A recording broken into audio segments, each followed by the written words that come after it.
Hello, folks, and welcome to a very special episode of Coming Up Comic.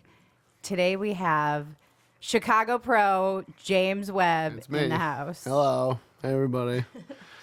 So, James. Yeah. You are the Chicago Pro on your Instagram. Yes, that's what it says. You are directing, producing comedy specials. Yes.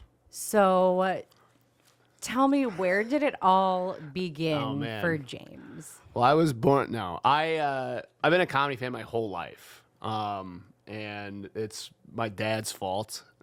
We've been watching comedy since I was a kid, and I actually just saw him for the first time in like it has to be 2 years. He just came to New York like 3 days ago. Wow. And took him to the Cellar for the first time. He'd never been to the Cellar ever. But yeah, we watched comedy all the time. Comedy Central was like the only channel we had on. And so it was Comedy Central Presents, Premium Blend.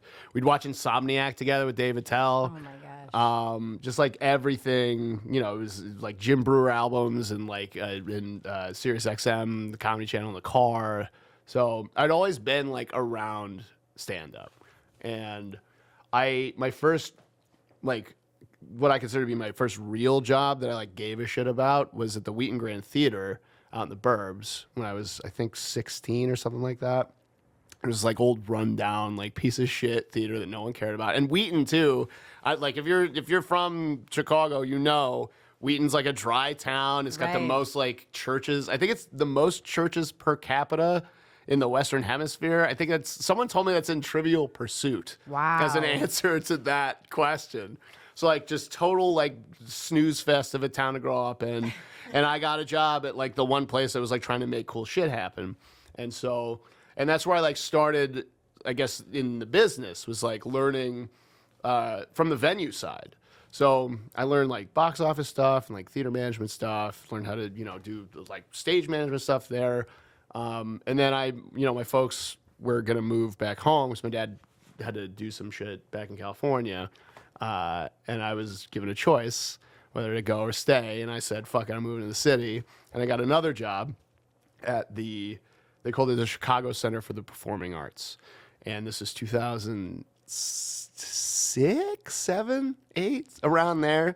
And any vets, like real vets of the scene, will know the CCPA because there was this, every day they had this like in-house comedy club called the Edge Comedy Club, run by a guy named Dave Attell. And that's where like, Kilgallen came up there, Lisa Traeger, Danny Callis, comedians you should know, Danny. Like everyone we know who's like, especially if you're like still here and in the scene for like the last 15, 20 years, they went to the Edge. And so I was like a box office guy there. I was like a tech guy there. I was like a venue side guy there. But I had never seen comedy live before.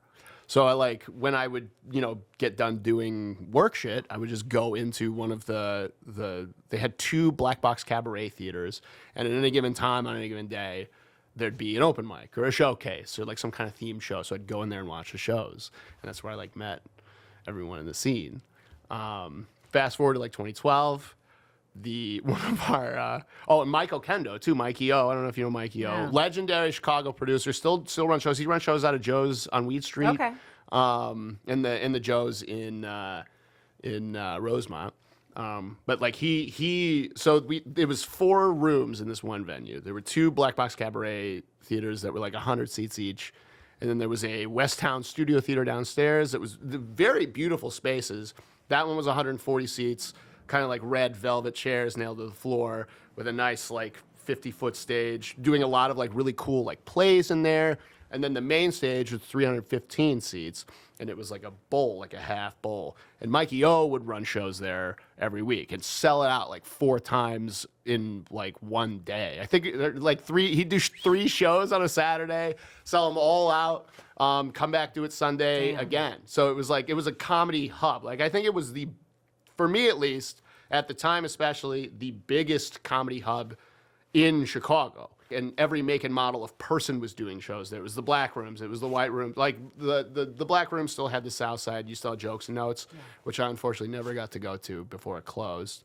R.I.P. But yeah, it was a gathering place for anyone to come do comedy.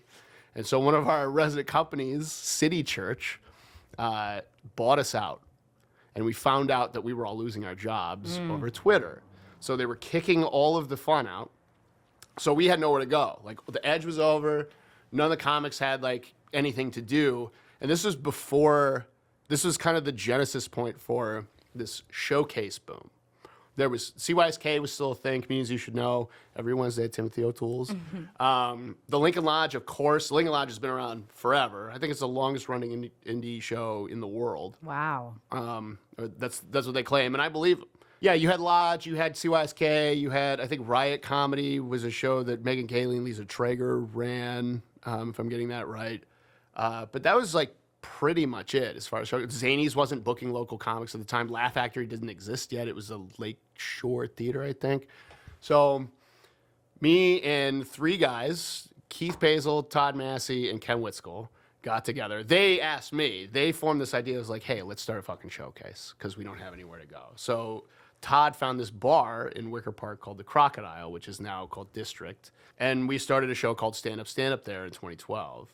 And that's where I became like part of the community for real. I was doing all the tech stuff. I made a new poster for the shows every week. So I was gathering all these different skills that would eventually turn into what's happening now. Then I didn't know at the time that's what was going to be happening. I had no direction at all. I thought I was going to be working in venues for the rest of my life. None of this makes any sense, what's happening at all. So I'd make a new poster. Like I wanted the comics to feel special. So no one was making posters at the time. So I was like, I'm going to make someone a poster every week. And we were also the first showcase, I think.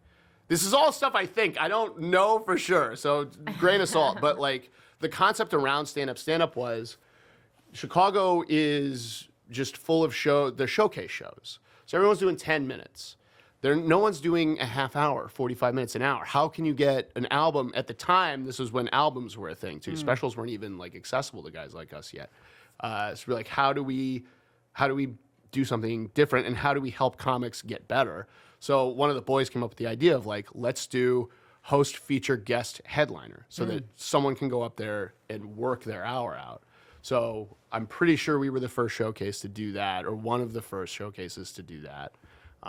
And it was really successful the first few years. It was, sold out room. Sold out is like 50 people, but it's a good number if you're a showcase. It's hard to sell showcases, especially in bars. And yeah, it was just poster every week. I recorded every show. I still have every single recording of every single show, the audio. And that show ran for, really until last year. We brought it to Laugh Factory when the bar we were in then closed down. We brought it back to that bar. We were at Whiskey Business for a while, and then we brought it to the Den, where Julia Stoyanova, one of the most talented people in the world, I handed the show off to her. I love Julia. She's the fucking best, dude. One of my best friends. And just again, just keep your eye on Julia. She's gonna be anyway. But she, that, cool. It's like if you know her, you know what I'm talking about. I do. She's special. She is special. But yeah, so I gave the show to her, and a crack team of producers, Eric Emerson, Michael Myers, Mo Good, Sorry if I'm forgetting anyone. We were also notorious for having 100 producers on the show. There was one season we had like literally 10 producers on the show just because we were like so desperate to sell tickets. We were like, if we have more producers, they can tell their friends to come and like fill the shows out. But yeah, and that's where I learned how to do albums. And so audio only. And it was all about just like, there were all these voids in Chicago in production. We didn't have any production at all when I first started. What we really had were photographers. I don't know if you know Sam McHale, or if you've met her. Like, she was there since day one, legendary photographer. And she was always an inspiration for me too. Cause it's like, oh shit, like this is, if you see someone at a show taking pictures of the show, as an audience member even, you're like, it feels a little bit more special. True. It's like, okay, this means something to somebody. Yeah. So she was there doing that. But that was kind of like the only production, anything we had. But yeah, so I learned how to do albums because I recorded every show, and I was like, all right, how do I figure out how to mix shit? So I would like Google stuff, just toy around, figured out how to do albums, and I did like, I think I've done over 50 albums or something, like local stuff, or like albums or like show recordings that people have used for something, I guess. So I use that term loosely.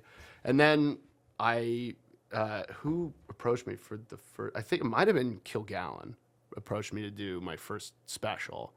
And that was, what was it? Can't Complain, I think. I think that was the first one. It was around then that I did my first one at Comedians You Should Know. And I never worked a camera before. I had no fucking idea what I was doing. So I hired a team of folks to help me with that. Andrew Masai, one of my oldest friends in life, I knew him in the suburbs, called him out. He racked up some black magics, and like we filmed that. It turned out great. And I edited that. It's the first special I've ever edited. Wow. I was like, I don't know how to do this either, but I figured it out. And then more people started hitting me up in this scene. It's like, oh, okay, James Webb does specials. And that's before I continue too, like the only special thing about me is I was first. Like I would not have this career path if someone else was doing this already. Yeah. So I just filled all these voids because they needed to be filled. I got that special, and I got more and more specials in town, and it got to the point where I started, like, the Zanies changed a little bit. And the management there started shifting around and becoming more and more scene friendly. And they hit me up to start filming comics coming into town. So I just fast forwarded, like, so now we're in like 2018, 2019. 2018, I worked for the Comedy Bar at the original spot on LaSalle for a bit, and they had a camera switcher system. So I was working that, and that's kind of how I learned to do that. And then I opened a podcast studio in my house, and we ran like 50 pods, like a month out of that place at first, because we had, again, no filling voids. There was nowhere for anyone to go. Mm-hmm. So they came to me. You know, Toomey had a pod. Joe had his podcast there. I think Kilgallen's Pub maybe still be running. I don't know. But yeah, Dale McPeak and Dave Metz, rest in peace, started. He was one of the first people to approach me to do his show there. But just like anyone who wanted to do a podcast, we had this, like, I built it out really nice. I tried to model it after, like, what does Rogan use? I was just Googling shit to figure shit out. So like, okay, what does Rogan use? How do they set this shit up? And now how do I do this better than him? And yeah, that ran through COVID up until I moved out of that place for like almost 3 years. That studio was up and running. But that's how I learned more about cameras, more about editing, more about like just any like real hardcore production shit. I just wanted to touch on all of this technical stuff. Yeah, now, so did you have like schooling? No. Like how did you go to college? What was schooling like? I went to college for psychology and business. No shit. And that didn't, I mean, that wasn't what I ended up doing. I've always wanted to help people. You know, I was a fucked up kid. I'm a fucked up adult. So that's kind of where that came from. Like I wanted to help people. But yeah, I have no formal training for anything I've done. And that is so interesting that all of these things, all of this technical stuff, you've learned by just getting in there and doing it. Yeah. I mean, that's kind of the beauty of, where we are in the timeline. YouTube, like it's the University of YouTube was where I went to school. Like if you can't figure something out, just look it up on YouTube. Mm-hmm. And there were a few folks who did like give me, obviously folks that gave me advice. Like I didn't do it with no help at all, but like, Toby McMullen, I don't know if you know Toby, former Are You Garbage producer. He was in town. He helped me open the podcast studio and gave me his Instagram reel template. So I knew how to format reels to like help make clips for comics and stuff. Like, my buddy Andrew Masai and like a ton of other camera folks and like audio folks. I've gotten advice from people, but yeah, I didn't go to school because you don't fucking have to. Mm-hmm. You can do it for free if you want, and that's awesome. And that's why you see so many of these people doing this now, because if you're passionate enough, and you have to have some resources, obviously. Like I was working like 2 or 3 shit jobs at a time to like pay for all this shit. Yeah, I was wondering, how did you afford to get this podcast studio up and running in the gear and all that? The studio, so right before the podcast studio, I was the second ever Grubhub bike delivery guy. There was one guy, Charlie, who was before me, and then I was like the first of that new hired group. So like I was delivering food, I was, construction, landscaping. I worked at Borders, RIP on Michigan Avenue, like just retail, like any odd job. Once the theater closed, it was like, fuck, what do I do? I did a year and a half as a night manager at Second City, and they fired me for being too cool. Kidding, but I think they fired me because I was like hanging out after work smoking pot with my employees, which is like literally what everyone did anyway. Right. We would like remember when The Walking Dead was good? Yeah. That's how I'm dating this. That's how long ago this was. And we would all just like get together and watch The Walking Dead and smoke weed, and they'd fire me. Anyway, they're God bless. lost. God bless. Whatever. Thank God, because I wouldn't have been here. But yeah, just working odd jobs. That's what most of these people are doing anyway. Like this is a dream. You have a regular job. I do. And but how did you learn how to do all this stuff? Why are you doing this? Did you go to school for any of this? Mm-mm. No. Here you are. Yes. If you have passion and drive, you can do anything, and resources. You do have to work hard outside of this. And that's why it's so hard for so many people to kind of push past that final barrier of like, this is the thing you do, is because this is so time consuming. It's like, it is all or nothing. Like I was also lucky enough to be with, I had a partner for 13 years who had a very stable job too. So we were able to afford a nice place together. So like she was, one of the biggest helps in like at least keeping me at a place where I could continue to do this. I owe so much to Linda for sticking by me through this whole thing. But yeah, like any kind of stability that you can get while you do this it's so valuable. Yeah. But yeah, so odd jobs, and then sometimes at work. I got my first like day job like in an office in like 2017-ish, and then that paid well. So, and it was finally like, okay, I have good money. I can actually contribute at home finally. Mm-hmm. And I can build towards this thing. So like at work, it was like mindless where I was testing coupons all day. So it's like, cool, I can use my brain for other shit. And I would just watch tutorials and like, draw up blueprints and just learn shit while I was at work, which you should do. If you have a shitty job, abuse the time at work and learn how to do what you want. Because that's, no one likes their real job. Mm-hmm. So if you can, abuse that time. And if you want to do this, there's no better place than there to learn how to do this. I like that. Yeah. Make it work for you, like you're working. Absolutely. For them. They know. Do you think they care if you're looking at YouTube? They're not. Well, maybe they do. I don't know. Don't listen to me. I don't know what I'm talking about. Don't get fired. But like, if you can get away with it, listen to it. If you can listen to a podcast at work. Like if it's one of those jobs where you don't have to be engaged constantly with your boss or your coworkers or whatever, if you have that freedom to have headphones in, abuse the privilege. Yeah. Because then you are wasting time. If it's something you don't care about doing, do something you care about doing or learn something you care about while you're at work. I can't wait to go to work tomorrow. There you go. Put your headphones in. It can't be that, can't be that hard to, or maybe it is. I don't know. No, you're right. And like you said earlier, in today's society, I mean, information is so available to people. Yeah. And it's like we grew up with Google University. Like, Yeah. I mean, it reached a point where it's like you can find out just about anything you want to fucking know. The entire well of human knowledge in your hand at all times. Like, how could you not be taking constant advantage of that? Especially if you have some kind of end goal in mind. Yeah. I mean, it's, we do it when we're bored, for God's sake. Like, it's trivial shit and important shit. And if you have something important you want to do, fucking pick it up. It's right here. What do you want to know? Anything. Boom, it's right here. Just this is the reason I know how to do anything. Damn. So That's real.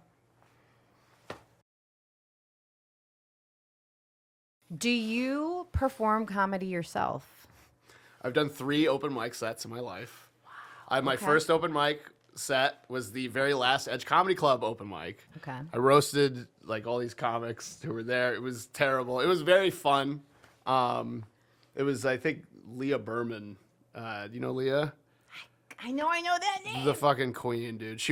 I think she still runs a Monday night mic at the Logan Lounge, that movie theater on Logan by the Blue Line. I think the Belmont Blue Line or something. Okay. But anyway, Leah Berman, we love you. She just had a kid too, in the bathroom of her house. What a queen, dude. Wow. So I roasted like a bunch of comics. I think she ran that mic. And then I did 2 other sets at Sully's open mic, which was where all of us moved to after the theater closed. That was like the new Edge spot. And I was like, I suck at this, but I'm good at all this other stuff. So let me do that. Interesting. Yeah. I'm not funny. So like it would have been a waste of mine and certainly everyone else's time if I had pursued a career in comedy, which I, just for the record to anyone, don't recommend. Don't do comedy. There's too many comics. Uh-huh. Yeah. I've heard that so many times. It's true. It's very Wow. So you've done 3 mics. So is that just you have no desire to perform true. yourself? No. I mean, I know my place certainly now. It's fun to have fun, but I'd rather leave that to the pros. It's never been. I scratched the itch. Yeah. And it went away. How old were you when you did your mics? It was 2012. So Okay. what was that? I'm so bad at math right now. 2010 was so 27, I think. Wow. Yeah. And did it take you a long time to build up to that moment to perform? Were you like all nerves? Oh, I was so nervous. It's now that I'm older, I get like how nerves, they don't ever truly all the way go away, unless you're like a sociopath. But like, you're talking to a room full of people and trying to make them laugh. Like that's so hard to do. Even if you're good at it, it's hard to do. I've seen great people bomb all the time. Like everyone bombs constantly. Yeah. Like, and I can't deal with rejection. So I slipped into the shadows, and that's why you don't see me ever. That's why you didn't know what I looked like or who I was until we first met. Well, that is a good point. I did want to bring up where we met, which was at the 2023 Gazellies at the Den. Shout out Jerry Amity. Yes, Jerry. He's what a saint. He's that the guy man. He is Yeah. the man. I love Jerry. I do too. Yeah. I met him when I was doing the live switching at Comedy Bar. I met him there for the first time. And yeah, Jerry's. That's one of the cool things about Chicago that I don't know I've experienced in New York. Certainly is like there's no comedy magazine. If there is, I don't know about it, and I'm sorry, but I don't know that there is one. Right. Like Chicago is so fucking special in that in how community oriented we are with comedy. Like, yeah, there's drama, which fucking quit it for God's sake. but but that's in any community. But it's still like it's very supportive and it's very positive, like the vast majority of the time.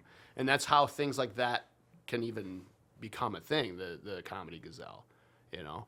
And yeah, Jerry's like he's the man for even executing that idea. Like, what a noble thing to do, to spend your time writing about unknown comics in a town no one respects yet, the way they should and will soon. But it's a beautiful fucking thing, you know. But yeah, the Gazellis were fun. That's a fun, and now we have an award show for comedy here. It's so cool. Never heard of that outside, you know, like, well, obviously there's award shows, but it's like, I don't know about any local community comedy award shows that are also really fun. Yeah. It was like well produced and like everyone looks like they're having a good time presenting things and people are like excited. Yeah. Like I gave Julia the Producer of the Year award at that show. I remember. And it was like that was special for me to be able to do that and special for her to get it. And because it does mean something. It does. There's so little recognition in this town because we're not New York and we're not LA. Like and little things like that are actually enormous things, the Gazellis, and just anything that serves, you know, the community in like a hype type fashion that makes people feel like, no, I am doing something cool. Even like, and you should feel good about yourself if you have a good set or a bad set on stage. Who cares? You're on stage, you're performing, that's fucking cool. But to have that extra, you know, kick of like, no, the community sees you doing cool shit. Let's talk about it. Even if you don't win. It's fun. It is special. Yeah. It's special to attend, and it is a nice shot in the arm, I think, for anybody who wins. Yeah. I mean, oh, yeah. That would be cool as hell. Wouldn't it? Wouldn't it? Fucking roast battle, I heard, won 4 years in a row. Yeah. Something like that. Yeah, I was there again this year. Yeah, how was it this year? I missed it. It was great. Joe Kilgallen, Jonah, Brandon Kiefer hosted. Bunch of wonky shit going on. It's a fun lineup. But we just had so much fun. Yeah. And this year people were kind of dressing up a little more. Really? Yeah, so I know next year I plan on looking real good for Hell that yeah. show. They need to put a red carpet down for sure in front of the Den. And they're doing it at the Den. I know. Which is like I'm very biased towards the Den. But like I do think the best comedy theater anywhere. Yeah. Certainly. So like to do that kind of a thing in something with that much, you know, respect is awesome. Yeah. It's so fucking cool. It's a cool theater. Yeah. And you feel like as a comedian just arriving there, it feels like a place you're proud to be in. Yeah. And I would love someday to perform at the Den. That's cool. I haven't done that yet, but I did in the movie I told you about. Be Funny. Check it out, folks. That Donovan made. One of the Donovan Strong O'Donnell, yes. I'm going to flip you the teaser for the movie, the trailer. But yeah, he filmed numerous, like the big finale is at the Den. Oh, at the Den? Mm-hmm. That's sick, dude. Yeah. So my scene is actually at the Den. It was in the upstairs back room. That's where the scene I filmed. Hell yeah. But yeah, it's a cool place, and I hope to see you at future Gazelle Award shows. I mean, I want to come home. Yeah, you will see me at Future Exotics because I will be at as many of them as I can get to. Well, when I live look here. forward to seeing you when you're back home in Chi-Town. Yeah. You started in Wheaton. Yeah. In the Chicago scene. Yeah. You are no longer living in Chicago. Unfortunately, no. You are in Brooklyn. Unfortunately, yes. When did this move happen? So, So speaking of the Den, we'll start here, I guess. I guess we can start where we'll get there. So I moved. I put my first foot in New York in 2022. Ever. I'd never been in New York until 2022, and I was tasked to go there. Or no, it was 2021 actually. I did a camera install for New York Comedy Club at their 4th Street and 24th Street locations. And then I immediately did a camera install at the Zanies locations out here in October of that year. And prior to that, Zanies had seen, when the management changed, they kind of they had fresh eyes on it. They're and on just comedy in general, there's younger managers there. It was this James guy is doing video stuff. Let's get him to film comics when they come to town. So I was filming all these New York comics when I was there. Ian Fidance, Nimesh Patel, Rosebud. And then like when I put the cameras in, Jesse Curson, Shane Gillis, Ryan Long, like pretty much anyone who came through when I was putting the camera system in was from New York. And I was just mingling with them and meeting with them. And then the first month I put the camera system in, Sam Morril put a post out on Instagram. He's like, I need a camera guy. I'm doing the den. And so a bunch of people, thank you, reached out to him and wrecked me to him. And I guess he saw it. And then Nimesh himself reached out to Sam. He's like, hey, this guy filmed me at Zanies. He did a good job. Use him. And that's how I met Sam at the den. And that's why I love the den so much. And like the last... It was 3 nights, 5 shows, and after the last show on Saturday, he pulled me aside and he was like, you're a great hang. We vibe well. I'm gonna do a special here. I want to do my next special here with you next year. And I was like, okay, sure, buddy. Okay. And at that point, I had never done a special for like a huge comic before. It was all just local folks. Dan Lamort, local New York comic, hired me to do one in Rosemont a couple years before. But then it was just a lot of local specials in between. And yeah, so I finished the camera install and I had all this money and I was like, what do? I have nothing to do with this money now. So I was like, I'm just going to go to New York on my own. And I started going like a couple times a month and hanging out at the Cellar. Hung out with Ian Fidance, tasked me with filming his set. I think it was March of 2022 when I went out there. And I hadn't heard from Sam since. And I saw him, but just by chance at the Cellar between the lounge and the bar. There's like a little server area. He was like, buddy, you still down to do my special? And I was like, yeah, of course. And he was like, all right. And then we negotiated and put it all together. And then in June of 22, we filmed 7 shows at the den. Wow. And I cut them all together and we sent it to Netflix. And the rest is history, I guess. Cool. Yeah. So, and we did it all with local people.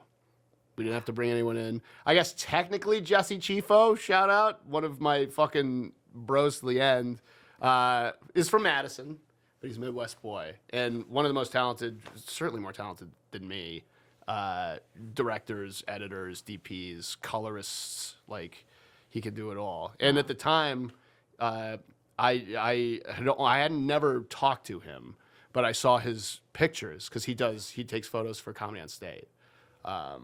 And I was like, I gotta work with this fucking guy. And so his photos are the key art for the Netflix special.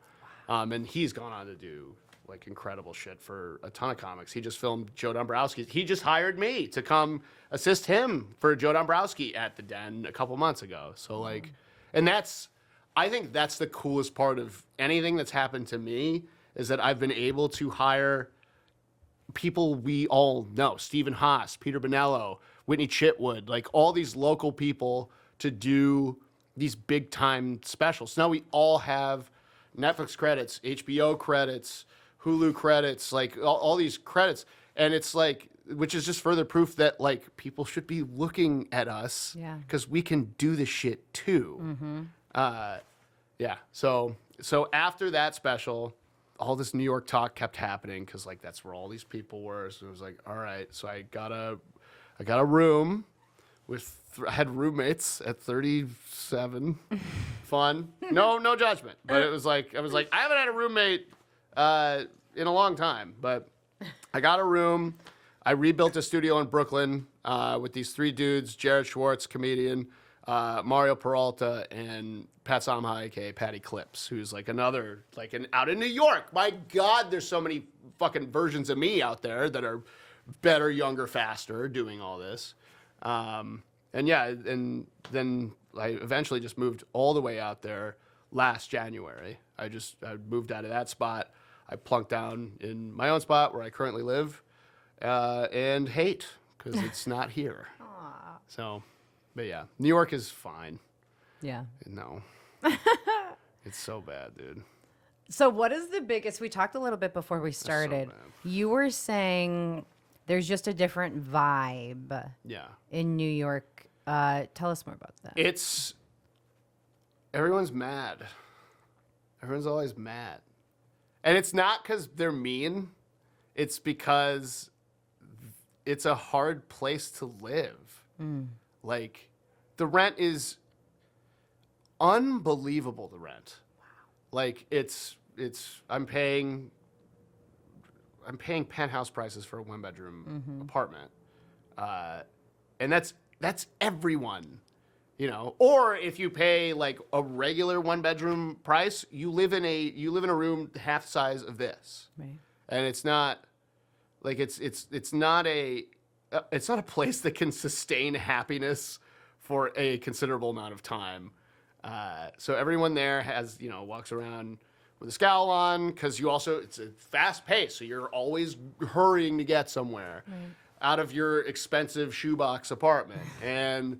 And it smells like shit because the garbage is on the corner and there's poop on the street and just all the smells. My God, summer is coming and I can't wait to not be there as much as I can during the summer. And like no shade to anyone who's from there. God bless. New York makes good people because you have to, in order to like come out with some kind of personality, you have to weather all that. But it's just not the same when you leave your house there as it is here. Here, everyone's nice. And they help you on the street. And they're smiling and friendly. And, you need to know where this, okay, let me pull. People, are afraid of you if you pull your fucking phone out to, try to help them in New York. Not all, but it's it's such a different vibe. Here, the baseline is friendly, nice. There, the baseline is, why are you in my way? Right. Try to go somewhere. Yeah. The food here is better. The beaches are better. We have a whole fucking lake. It's better. It's right there. You're at the fucking beach in 20 minutes. Any neighborhood you live in, you're at the beach in 20 minutes. He loves Chicago. He loves it. You have to drive to fucking Long Island to go to the beach. Forget it. It's an hour to get to the beach in New York. And it's gross, too. The beaches are not great. I mean, Oak Street Beach, clean it up. But, pick up your cans and shit. But I don't want to talk too much shit about New York, but it sucks the most, and I hate it. No. I do miss home very much. You miss home. I miss home. It's all business out there. Yeah. All of it is business. Which is fine. I'm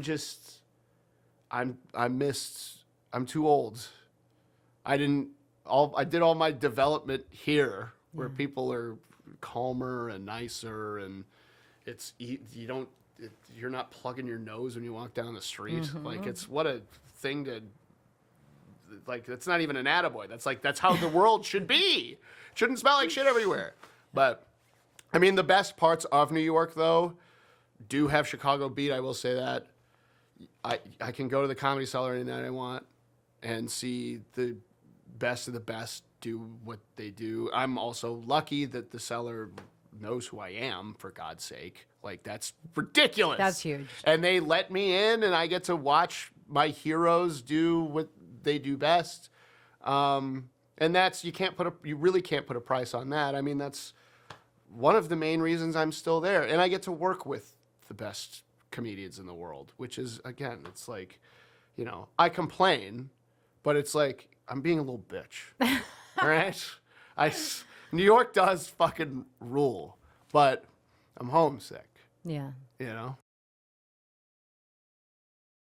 So where's your family? Are they still in Chicago? No, I'm the only one this far east. No, my brother's in Pittsburgh. Mom's in South Dakota. Dad and Michelle are in San Clemente. Oh, wow. Where I am from originally. So, Orange County-ish. So, yeah, we're spread out. We're very spread out. But still, Chicago is home. Yeah. I've been here since I was 10. Yeah. So, almost 30 years. Jesus Christ. Wow. 30 years this year? Fuck. Wow. Father Time is I hate looking at him. He's everywhere now. I know. It's hitting me hard too. Is it? Yeah. Does your back hurt and your knees and shit yet? No, it doesn't. My eyesight, I'm sure the frickin' phones don't help with that. Bro. I think that's like a societal problem. Like, I swear little kids' eyes are like getting bigger. Like, they're like coming out of the womb bigger. They're going to have cataracts when they're 14. For It's sure, crazy, dude. There's like fucking eye injections now. There's there's eye injections to help your eye. I literally Seriously? just looked, yes. And the side effects are cataracts. It's just like, Great. just give a little. What a give and take. In your Jesus fucking eye. Christ, but yeah, the society's weird right now. But also, Father Time, it's like you are turning, not to drop your age, but you're turning 40. I'll be 40 in 6 months, yeah. I'm 45, and I'm not afraid to say it. It's the fucking truth. But it is more of a mental thing for me. Like, my body's feeling pretty good. I must admit, and I'm grateful for that. Yeah. But my heart and my soul and my spirit are like, what else is there? Like, is this it? Am I just supposed to work until I'm about 65, 70? Yeah. And then, enjoy myself? Then what? Yeah. Literally what? Yeah. Yeah. There's not really that, like, happily ever after. It's just like, yeah. Especially now. Growing up, it was just like, well, you meet somebody, you get married, you have Yeah. kids, and then you live happily ever after. Yeah. And they never explained the happily ever after part. Like, what does that involve? What does that look like? Yeah. As far as just every aspect, relationships. My parents are divorced. Your parents are divorced. Yeah. Life is not as easy as it maybe felt like when you were a child. Well, certainly not. I mean, everything's paid for when you're a child. Yeah. But I mean, I think I'll argue a little bit against that. I feel like, I mean, the where I am in life is proof that it is easier than it was when we were kids, because you can learn anything you want on your phone. Yeah. And there's like, it's give and take. There's drawbacks and stuff, but we do live currently just objectively in the best time in human history. Mm-hmm. Like, we have all the things we have, but it is superficial. Like, that's the take. It's like moment to moment, you can get as much dopamine as you want, but then you are miserable. Depression, anxiety, I have both, skyrocketing. And that's a product of this too. Yeah. It's a tool. It's not a godsend. You can abuse this as much as you can abuse this, or any drug. Mm-hmm. But if you use it the right way, you can flourish. It's definitely a double-edged sword, the phone. There's so many pros to it. But obviously, as a society, I think it's just sort of taken us all down. But it is the easiest time to be alive. And we have everything at our fingertips. We could get whatever we want fast. Uber, public transportation, Booze, weed, vapes. Clean cigarettes, water. It's pretty huge. Yeah, no. Bidets. You're absolutely right. Bidets are nice. Yeah. I have a sick bidet in my, oh my God. Whoa. I hate traveling because there's never a bidet. Get out of here. I'm never going back. You're a bidet guy? I love bidets, dude. That's hilarious. Got heated water in there. Damn. Just goes right up in there. It's great. It's great. A little air when you're done, like blows your butthole dry. It doesn't really work. You do have to use a little toilet paper. But no, I mean, we have that. And we have the best, Japan has the best version of that, but we have the second best version of that. Our education system could use some work, especially after what they just announced. Mm-hmm. But give and take. We can get, but we have bidets. Yes, we do have bidets. Our kids will be stupid, but they'll be able to wash their ass anytime they want, yes. which is all you can ask for, I guess. You are totally sober right now. Yeah, right now. Since I think it's 2 months. 2 months on Monday. Wow. Yeah. So what made you do that? I've been fairly, like, that's kind of just my baseline. Like, I can't really do what I need to do at the level I'm doing it, I guess. That sounded egotistical. But just like, I can't perform optimally on drugs. I don't think anyone can.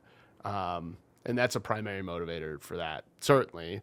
And just, I had a little bit too much fun later last year, and I'm resetting. It's like, okay, it's time to get my eye on the ball again. And I already feel like my old self. I'm already moving at the same clip or faster than I was before. It's just a better way to be. I don't judge anyone for like live your fucking life. Yeah. Just don't hurt other people. Don't hurt yourself. But like, I don't know. For me, it's just I also have anxiety. Like drugs give me anxiety. Yeah. Like especially like even weed. Like I just every time and this is I think a product of just how I operate work wise. If I'm on drugs, I'm always feeling like fuck, I'm not working right now. Like, or if I'm working, I'm like fuck, I'm not doing as well as I could be right now. Right. So that's all it is. It's not any religious or it's just like I just want to perform better. I just want to perform better, Yeah. optimally. Yeah. And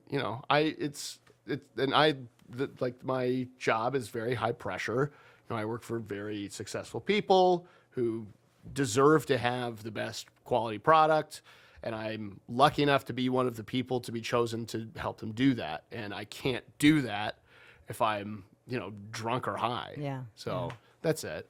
Well, that's very cool, and that it's a great opportunity to bring up some of the specials you've done. Sam Morril, Rafi Bastos, Chris DiStefano, Yes. Gary Gallman, Kenny DeForest. Kenny DeForest. God, fuck. Oh, man. Yeah. Yeah, it's Kenny. Shit. Kenny was, I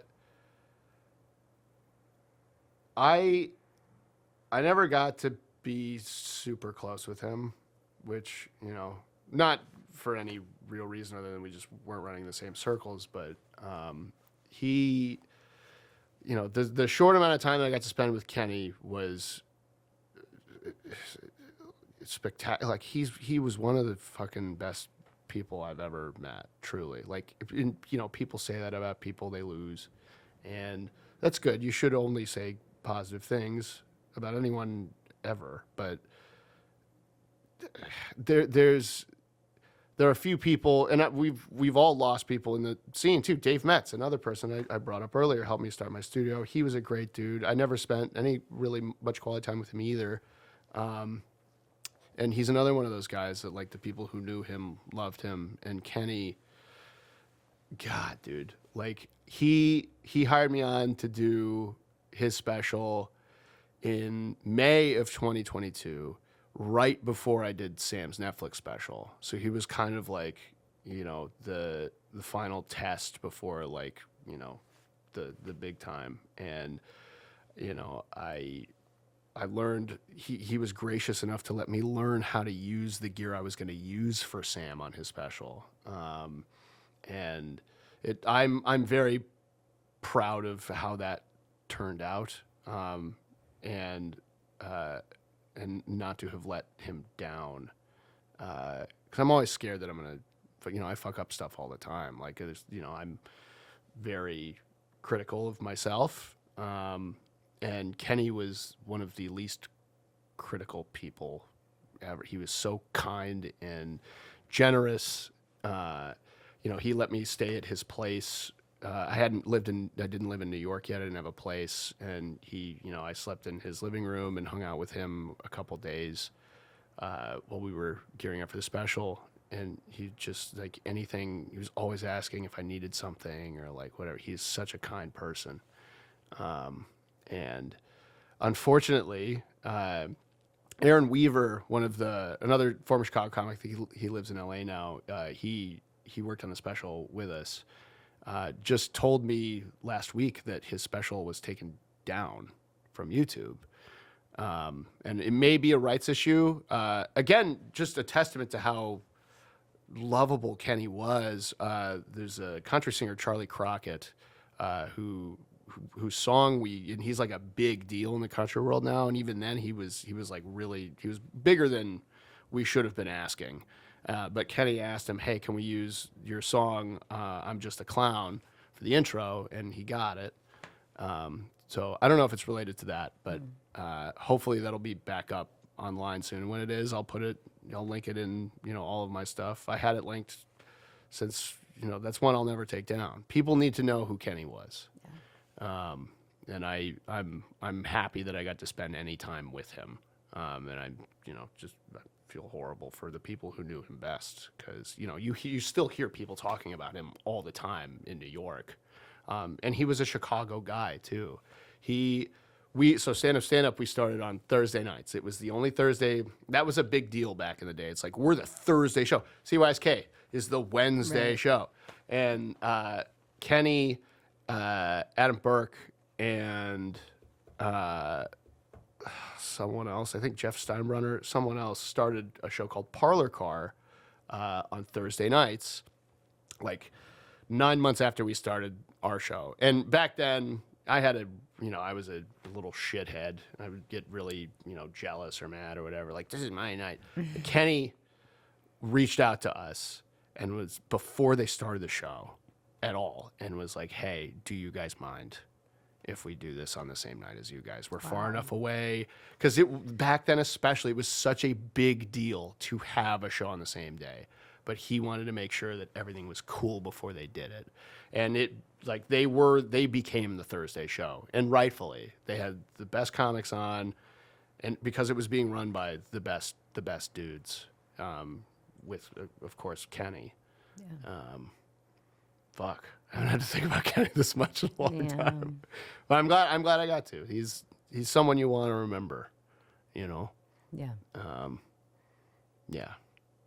Yeah, Kenny's a man. They do an annual festival, like mini festival called the Four Fest in New York, or I think they do it in his hometown. They didn't do one this year, but hopefully they get it back up and running next year. But yeah, just if you have people in this, especially in this business, anywhere in life, but in this business particular, it's a lot of people go early, and you just make sure you cherish the people you have. It's especially in comedy, because you never know. And he didn't go by any nefarious means. It was a horrible accident.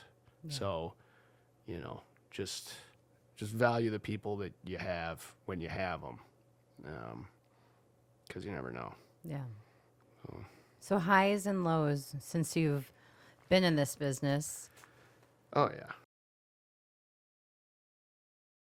At this point in your career, working with some really big names in the comedy world, what is the biggest thing that you've learned at this point? You can't have an ego. That's for sure. I'm guilty of a lot of things. Just emotionally, I'm not the most stable guy.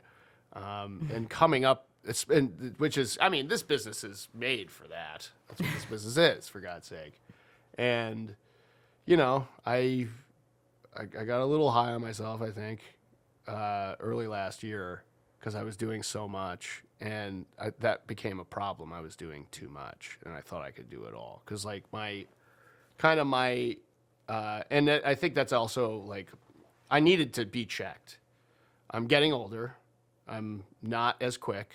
Although I'm getting the speed back, which is nice. But all the specials I do, it used to be direct, DP, cam op, on it with a Steadicam suit, which is like that camera you have to wear a suit with and mount it up all at the same time. And then I would also design the lighting. I would design the stage. For Sam's, I screwed in 20-25% of the books behind him and hand painted and designed his face on the wall myself. Wow. And that's all fun. I enjoy doing that. But it consumes a lot of time. And I had, last year, at the beginning of the year, we did 3 major specials in 13 days. We did Paul Verzi at the Den, and then we did Chrissy D's at Tarrytown in New York, and then we did Sam's at the Wilbur in Boston. And I edited Chrissy's and Sam's and did the whole thing for all of them, but it was so much. And now I'm trusting more people to handle other things so that I can perform better.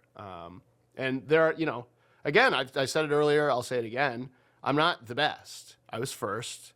And it's important to know when you can start trusting other people to take over and produce the quality that you want. And there's so many of them. So many. Patty Clips, I mentioned earlier. He edits a bunch of shit. Anthony Verdam in New York edits a ton of shit. Jesse Chifo. Jesse Chifo can still do it all, but it's exhausting. Yeah. But that's kind of one of the biggest lessons is like, there's a time to, I think the biggest overall lesson is know your place. Ego, I think, is the wrong word. It's just like, know your place. Yeah. Guys like me, I'm not a comic, you're a comic, right? Yeah. It's about you. It's your show. I'm support. I'm here to support. I'm not here to do anything flashy or, it's not about me. It's nice to get, maybe I'll get Mike Azalea one day. But yeah, man, like the community that's being built around guys like me, guys and girls like me, and there's a lot of girls like me now too. Like Nicole Lyons, another fantastic do-it-all person out in New York, just started her own production company. She's young and fired up and can do it all. But it's just like there's this new thing, and it's the excitement that we all have that we get to do this. Like we're the new Comedy Central. There's no Comedy Central anymore. I mean, there's a South Park rerun channel, but it's not fucking Comedy Central anymore the way it was. No shade, but it's like, it's just what it is. And we get to be that. Interesting. So there's like an excitement around that we all have, and like we can get blustery about it because it is fucking cool. But it is important, I think. I needed this and I had this to check yourself and be like, yo, you're still just the guy with the camera. Yeah. Like, it's about them. Yeah. Interesting. Yeah. What's the biggest place that's wowed you that you've been at? The biggest theater or venue that I've done a project at? Yeah, that you've just been like, holy cow, I can't believe I'm here right now. Sam did the Hulu Theater at Madison Square Garden. Wow. I got to film him there. Holy cow. Which was fucking sick. Sick for him, especially, too. Mm-hmm. Yeah, MSG was fun. It wasn't the MSG, but it was in MSG. And that was sick. We got to like walk around the Knicks locker room and like in the Rangers locker room and shit. It was so cool. Yeah, that was cool. But it's hard to say because like there's prestige, but then there's like beautiful spaces. The Majestic in Dallas is one of the most gorgeous theaters. The Moore in Seattle, Tampa Theater. Beautiful theaters. I tour with Sam. That's like my main gig now and was a couple years ago too. Lucky enough to do that. And we get to see all of these like old historic theaters like in every major and some smaller towns in America. It's a great way to see the country too and like meet new people. But yeah, like seeing all of these theaters. Okay. The number one thing for me I can't believe I didn't the Chicago Theater. Wow. That was a bucket list thing for me since I was a kid. Back then I'm at the Wheaton Grand. I wonder what working at the Chicago Theater would be like. And I got to film Sam at the Chicago Theater when we did that. It was fucking amazing. And it's also one of the most beautiful, if not the most beautiful theater anywhere. I mean, it's like the ornamentation, the curtains, like it's just the layout. It's a gorgeous theater. And again, biased, but like I've seen, Louis there. I've seen Bill Burr there. Like, if you experience that place, it becomes magic, especially if you're from here. And just being able to that's my profile picture on Instagram is me on stage at the Chicago Theater looking out at the seating. Wow. That was like, yeah, I can take my ball and go after that. Like the rest of it since then has just been like, it's been an honor and it's been great. And I want to keep doing it. But it's just been like, if that was it, I'm good. Very cool. Yeah. What is next for you? In your ideal dream world, you're talking about coming back to Chicago. You've got some different projects right now, a little tight-lipped about some things going on, rightfully so. But I'm working on a movie right now. I can't say much about it, but that's cool. I'm a one-trick pony. I've only ever done stand-up specials and albums. So doing something for a different version of the medium is really cool. I'm learning a lot. I'm learning that I'm not good at it yet, or not as good at it as I will be eventually yet. But it's a different animal, so that's really cool. And that fires up the part of your brain. You forget how exciting it is to learn shit when you get older, because you learn every day, but it's like you're not constantly in this mode where you're learning shit. And so it's like, oh, like I feel like a kid again. I'm like doing all this new shit. So that's fun. Yeah, I don't know. And then just more specials. I want to film my own, movies someday. I don't have anything written, but like there's different styles of things I want to try. I love the way like Dune is shot, something like that, like very grand and wide. That's kind of how like I try to make my specials look something like that. When I shoot comics, I want them to look number one, hilarious, number two, powerful, and three, cool. So like, and that's so like some kind of epic movie. I think every little boy or girl wants to make something like that someday. And so that would be cool to do one day. But yeah, on the books, just finished this movie. I got a couple specials coming up that I can't talk about. And I'm working on something with Dave Attell right now that's very fun and not as special that I can't talk about the details of, but I get to work with Dave, which is awesome. And yeah, just, I'm going to grind it out in New York as long as I have to. And I say have to, I shouldn't, as long as they'll allow me to be there. Yeah. And then when I'm done there, I will come home and I will take everything that I have learned and disseminate it amongst all of you as best I can, because you're all better than me already. And I want to help you guys turn this place into what it should be and what it should have been 10 years ago. And talk a little bit more about that. When you first got here, we were chatting about what you want to bring back to Chicago when the time comes. When the time comes, yeah. Because you believe in Chicago so much. So many great comics have come out here. This was, a lot has changed in how comedians come up. Social media changed everything. Now you don't have to go somewhere to get seen or practice. You can get a viral TikTok or a reel, and then, okay, you're a door guy at the fucking mothership. Shout out Peyton Ruddy, by the way. Oh God, Peyton Ruddy deserves it. So I fucking love Peyton Ruddy. Me too. That's a good thing. You can stay in fucking Arkansas, and if you go to their local yuck hut and get a good clip, you're in Austin or you're here or you're in New York. Yeah. But back in my day, every year comics would leave. We called it the mass exodus. Like 10 of the best comics in town would leave and go to New York or LA. There was no Austin then. So it was either Chicago to get good at comedy, and that's kind of, the precursor to this social media thing was you had to come to Chicago to get good. We were the next best thing. We were the last AAA ball team before you went off to the majors. So you would come here, you'd get good, and then you'd leave. And I would always tell people back then, naively, don't leave. If all the best people leave here, we'll never beat them. Very competitive. It was like, we have to beat New York and LA.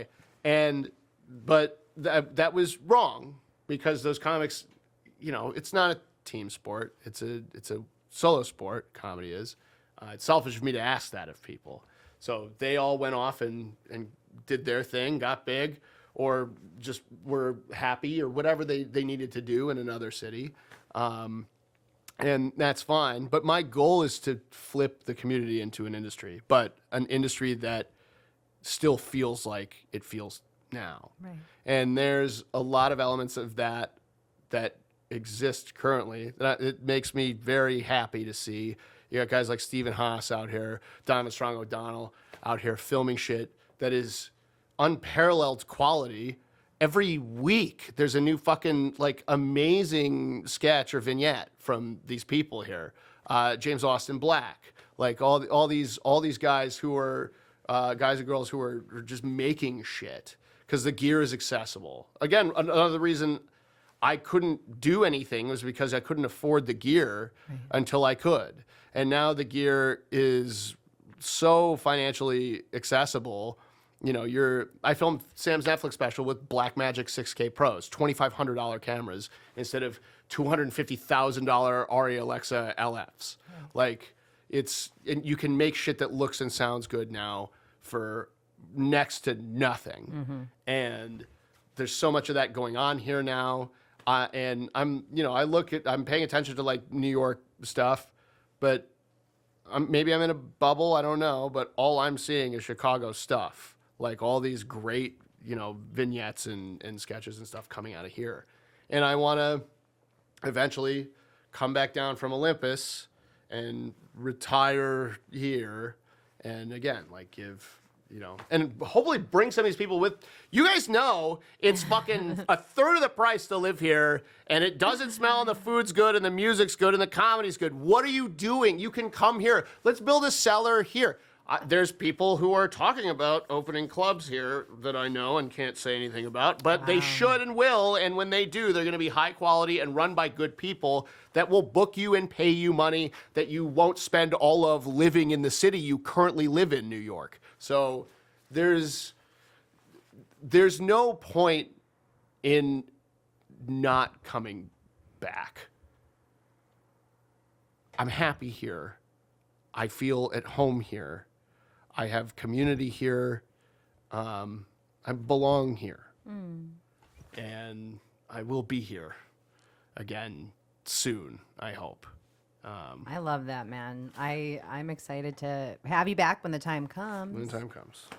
Never. I'll fucking die in New York, dude. This place is going to kill me, bro. No. You'll be back. You'll be back someday when the moment's right. When the moment's right.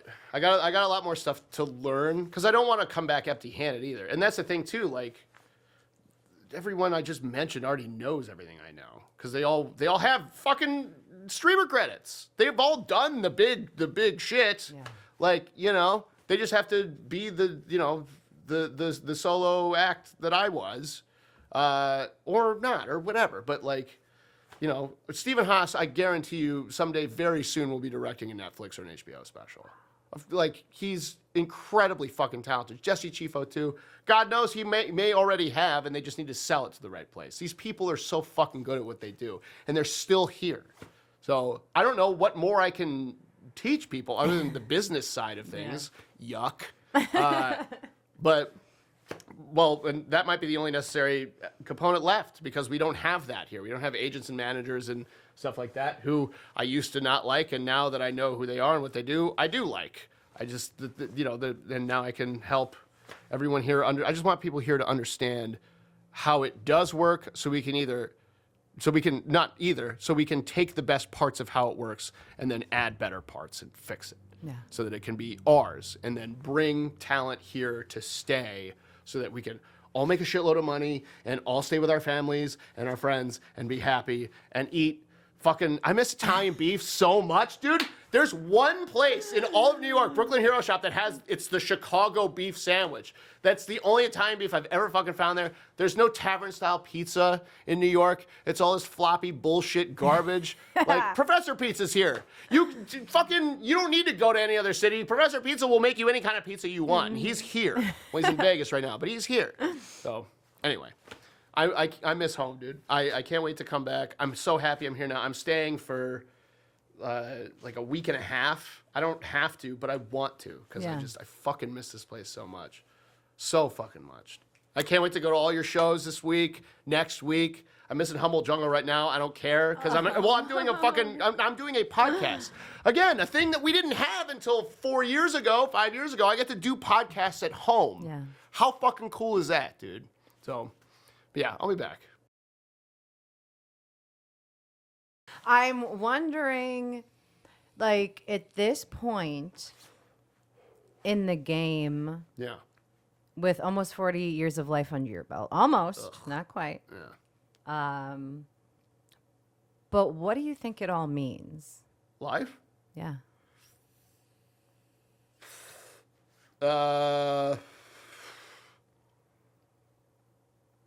Be happy. Do as little damage as you can. Undo the damage you do. if you can. And I don't know, just you got to have fun.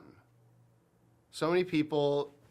I mean, we were talking about this earlier in the episode. It's like, so many people toil away at jobs they don't like, and it's not everyone can do anything else but that. Like that's a circumstantial thing. That's a luck thing. I've also been, I was first and I was lucky too. So much luck. I work my ass off, and I do have the level of talent and execution necessary to perform.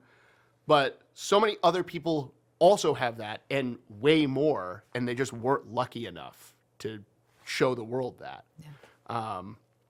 And if you can find a way to, you do have to make your own luck. You do have to be in the right place at the right times. Put yourself in places where you can be seen doing the thing you're great at or want to be great at, because then your life will mean the most to you when it's done. You will be fulfilled. You will have, again, I reached so many milestones I didn't even know I had until days before I had them.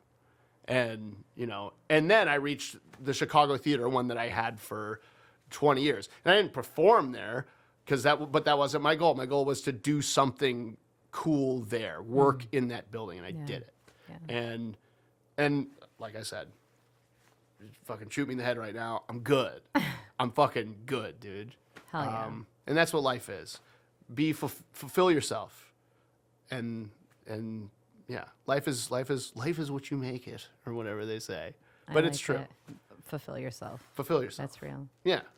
Leave us off with where we can find your work. Ugh. And what's up with you next? You can, if you want to see pictures of comedians being very funny, you can see my Instagram at the Chicago Pro on Instagram. That is literally the only place I am. Everything else is a waste of time. No, I'm not on TikTok. I'm not on Facebook. I am on Facebook, but ew. I'm not on TikTok either. I have a Facebook. Use it mostly for comedy stuff. You have that's people say that now. I have a Facebook. I'm on Instagram. I have a Facebook because no one wants to be on Facebook. No. But yeah, and then just if you want to see anything new that I put out, like my links in my Instagram bio, have all the specials that I've done, or the last 5. So. You'll be back, and I look forward to possibly, who knows, collaborating in the future. Maybe we'll make a movie someday. Who knows? Let's make a movie. Do you have any plans for movies someday? Do you want to make any movies someday? Yes, I do. Oh, cool. Numerous. Yeah? Do you want to talk about that, or is it too early to talk about that? No, I mean, we can talk. I have a short film in the works based on compulsive gambler. Sick. A noir film. And then I have My Baby, which is my noir film, which is based on some important stuff that happened in my life. I told you about that earlier. Sure. We're also working on a dark comedy feature film. And I have some other ideas for shorts as well. And it's reaching that point where I just kind of want to keep a camera everywhere with me and start recording everything. Cool. I have an old-fashioned video camera, like Sick. early 2000s, that pops out the side, and you Sick. can So yesterday at the film, afterward, I was interviewing everybody on the streets, with this old-fashioned camera. Yeah. And it's just going to be really cool. Documentarian. Yeah. Yes, I am. I love that. Yes, I am. I love that. So I'm very excited for what the future holds. Hell yeah. Let me and know. I'm excited to make new friends. And I feel like before it was just like, hey, I met this guy at the Gazelle's. Now I'm like, oh, we're pals. James Webb. Let's make some shit, dude. I know the guy. Let's make shit. Check him out, the Chicago Pro on Instagram. All the links to his comedy specials reside there.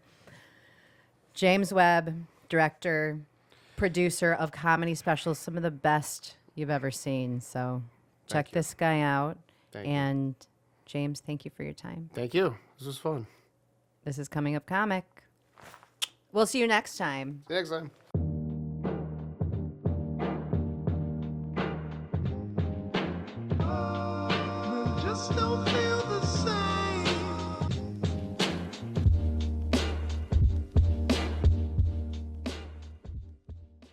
Well, first of all, stop smoking pot. also, it's going to be fine, and you just follow your feet, because you don't know where you're going, and you don't have to, because you're going to figure it out. So, and you should be very happy. We'll high five later. Hell yeah.